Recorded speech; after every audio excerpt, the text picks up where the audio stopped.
Could anime ever become mainstream? Back in 2013, I posed this question in a video inspired by the overwhelming reach of shows like Attack on Titan that had never quite been achieved before, along with other key events like the unexpected revival of Toonami and the success of the Little Witch Academia 2 Kickstarter campaign that signaled a possible change for the industry. Within just these 4 years since then, a lot has happened. Anime has seen unprecedented growth, and recent events have come to light that I feel makes this question more relevant than ever. The medium has never been so close to mainstream as it is now, so I thought it'd be the perfect time to revive this discussion and explore just exactly what has changed in just a few short years, where the industry is now, and where it could possibly go in the future. Because, in my opinion, that question has never been so exciting. Could anime actually be becoming mainstream? Now, I know 4 years didn't seem like too long a time to reevaluate this discussion, so to get an idea of just exactly how much has changed, for those of you that don't remember, let me paint the picture of what it was like back then.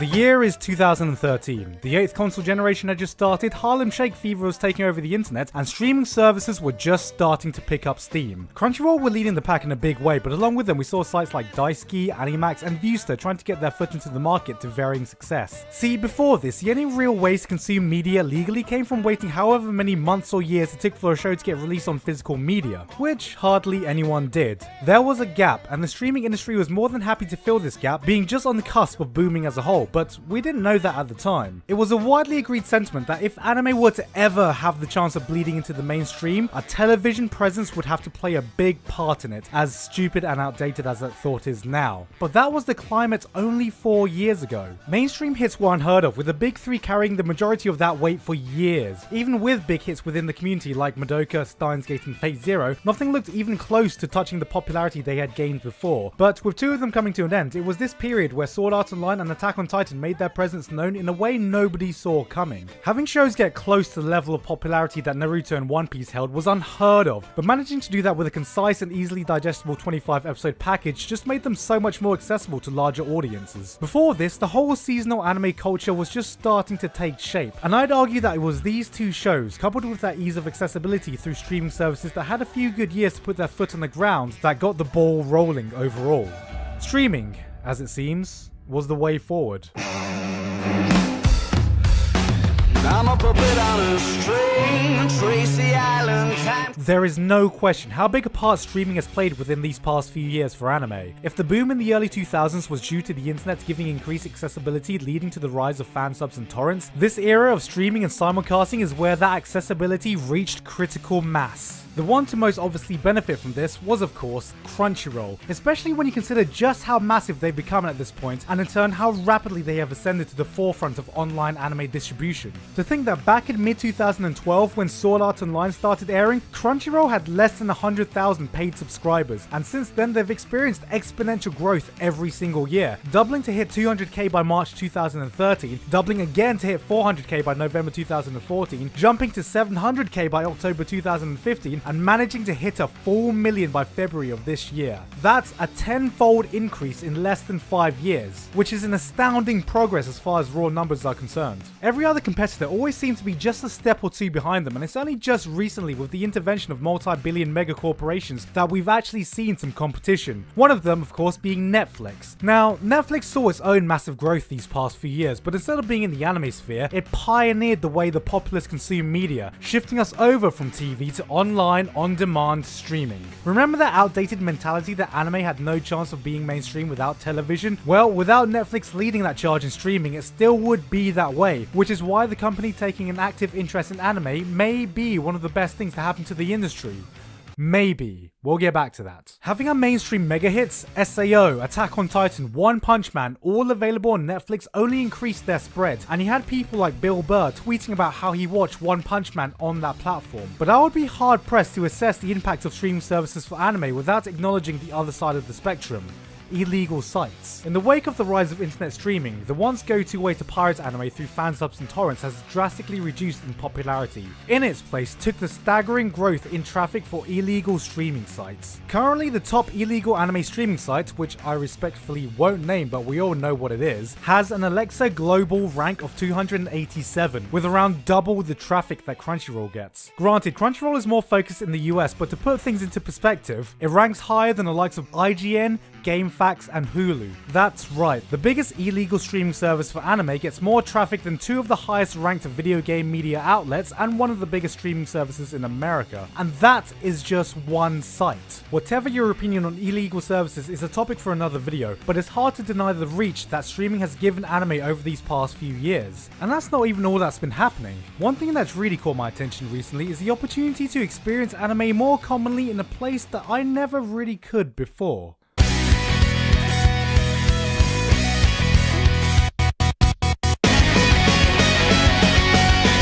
Outside of big franchise films, it was rare for anime films to ever get screened anywhere, and while screenings were slowly popping up here and there, the demand exploded last year with the release of Your Name. This film took the anime world by storm, obliterating every kind of record in its path, eventually overthrowing Spirited Away as the highest grossing anime film and becoming the 7th highest grossing traditionally animated film of all time, beating out the likes of Disney classics like Pocahontas and The Hunchback of Notre Dame. Within our community, the buzz for it could not be higher, calling for one of the widest screenings I've seen here in the West for a non-franchise film, and in Asia it was topping box offices left, right and centre. You couldn't jump on the London Underground during that time without passing a good 5 Your Name posters before reaching your destination, and I hope what this really marks is the increased presence anime could have in theatres in the future. Now there are more screenings than ever before if you live in populated areas, and even this is something I could never imagine just a few years ago, and I hope it's just a sign of things to come. But in the world of film, that's not all that's happening for anime, as it seems like Hollywood could also be taking interest. If you look at the comic book industry, one thing that's catapulted comics into mainstream success is the current obsession Hollywood has with comic book films. And recently it seems like some of that attention has turned to anime, with the continual announcements of,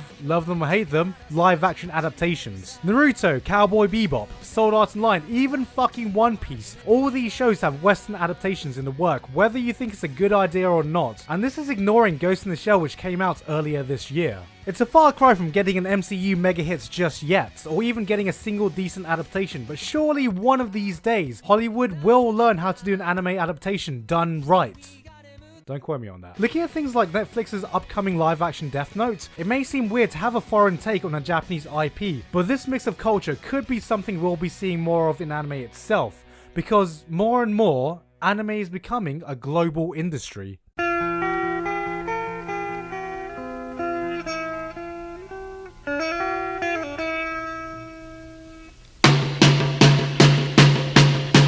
Back in the day, we could only speculate how much of an impact we had overseas, or how much shows like Cowboy Bebop were really made with an international market in mind, with it being a seemingly impossible idea that the West could ever be able to collaborate with Japanese companies beyond big budget, high profile projects such as the Animatrix. Then, on January 4th, 2014, a certain show premiered in a fashion that nobody could have expected.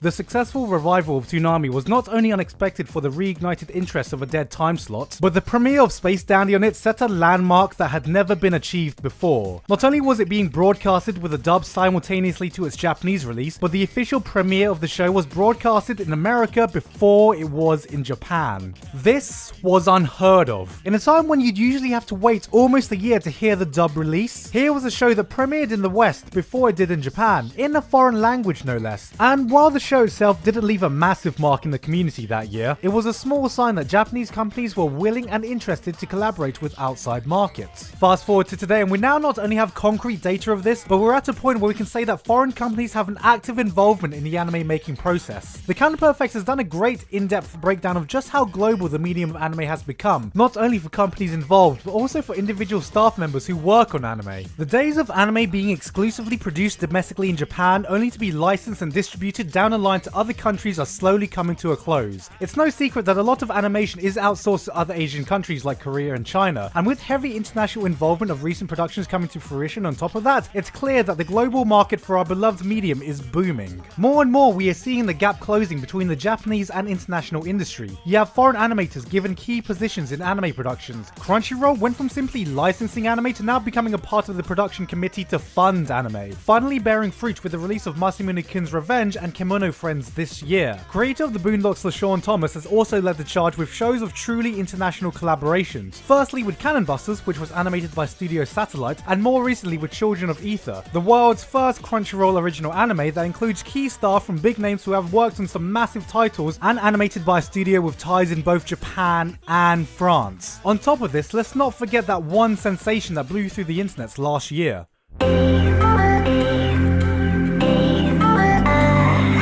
Yes, I'm sure Shelter is still very fresh in our memories, with it just coming out under a year ago, while also being the sole cause of death to an R-anime mod every time it's mentioned. Though Shelter was just a 6-minute animated music video, it represented a lot more, being the passion project of Porter Robinson, who, with the help of Crunchyroll and A1 Pictures, turned his vision into a reality. It showed us with the right amount of passion, funding, determination, and connections, a simple fan of anime could make their own anime. The unreachable dream many of us thought would be impossible had happened. Which leads us to the industry today.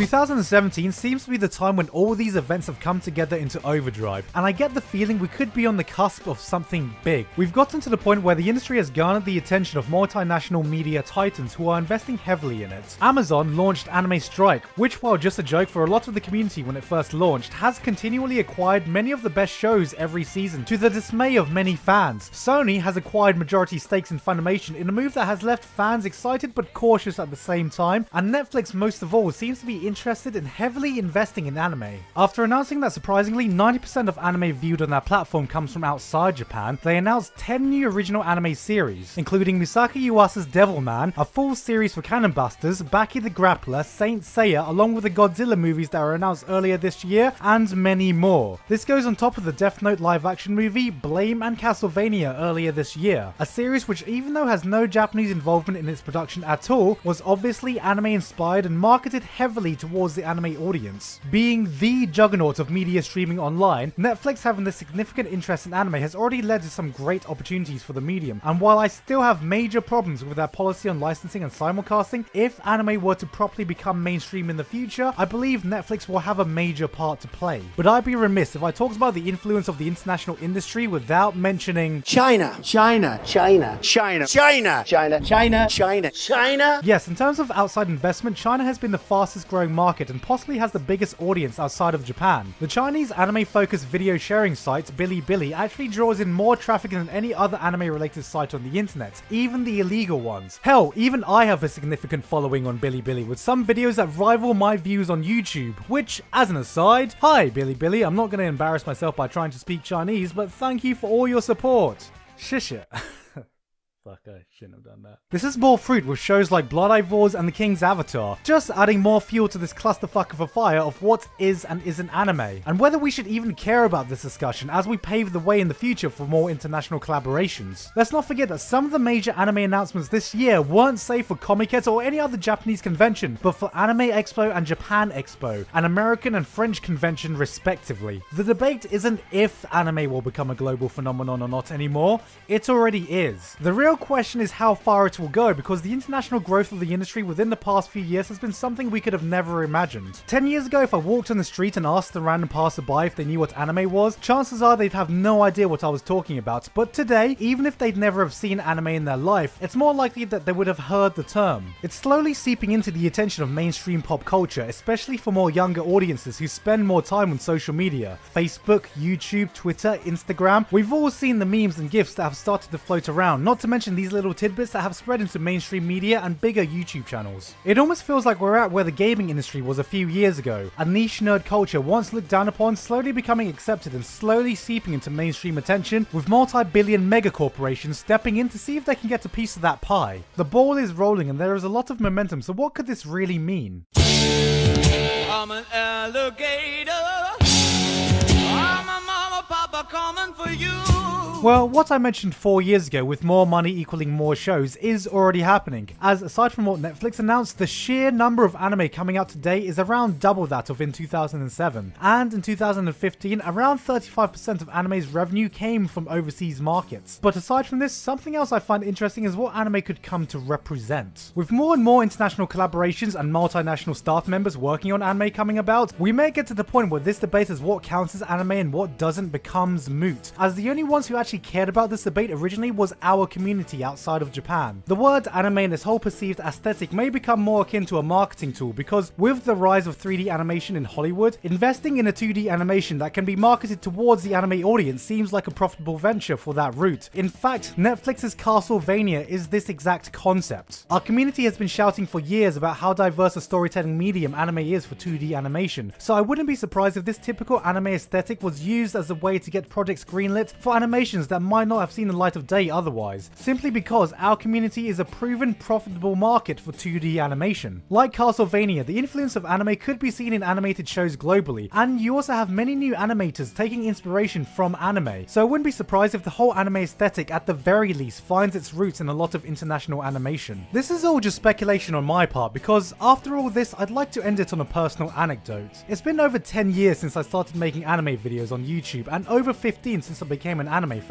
I was one of the first in the YouTube anime community and probably the only one that's still around, and the growth of the industry and the audience behind it is not only something that I've seen, but something that I felt. 5 years ago, I was at the top of the anime YouTube viewership with a whopping 12,000 subscribers, and today we have several people with well over 1 million. When I started, it wasn't even a thought that I could ever make money from this, let alone become a full-time job, and now I'm in a community full of people who are able to do this, and it has never been so exciting. You have companies whom we grew up fans of actively working with us, our peers collaborating with voice actors we admired, the Anime Man getting to interview the author of Konosuba and Spice and Wolf, and Team 4 going beyond parody dubs to actually being able to dub officially licensed anime. Many of my peers are getting opportunities I'm sure we can only have dreamed of when we started, and this would have never been possible without the increased audience and the passion behind anime. So here we are, back at the question I posed all those years ago. Could anime become mainstream? Well, the industry still has a ways to go. Many things can still go wrong, and a few things certainly has to change within the industry before it does. There's no way that the industry is sustainable right now with the common knowledge of how overworked and underpaid animators are, some even passing away due to overwork. One way or another, the industry will have to reform, and with the amount being invested into it,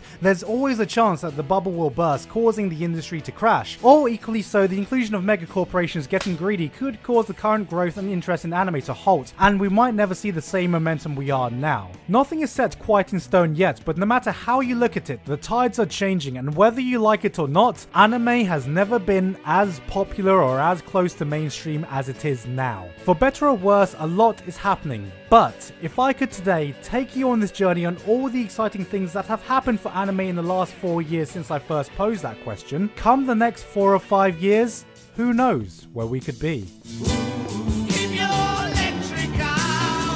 Hey guys, hope you enjoyed that video. Thank you very much this month to Jared Cattell, Giguk, again, Vincent Mooney, Lauken, and everyone else on Patreon for helping to support me for this month and making this video possible. Which, speaking of which, hopefully this video will be up while I'm at Crunchyroll Expo, or when I'm just back from it. Anyway, that's it from me, no big announcements today, but if you did like this video, you can consider supporting me on Patreon by clicking on the button below. But aside from that, that's it from me. I've been Giguk, and I'll see you all next time.